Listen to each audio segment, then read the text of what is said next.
Good afternoon, gardeners. This is the DC Beltway Gardener in Denver, Colorado. Happy spring, it's finally here. My garlic are proof of it.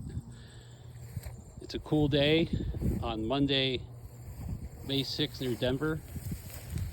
And just about all the bulbs, except maybe the ones in the middle here, have come up for the spring. So what do you do with garlic now that it's showing its leaves? We're going to go ahead and put some fish emulsion. I usually mix it right here, a quarter cup to 1 gallon in a sprayer, and just go ahead and put that on once a week. So by July, these will have some nice bulbs here.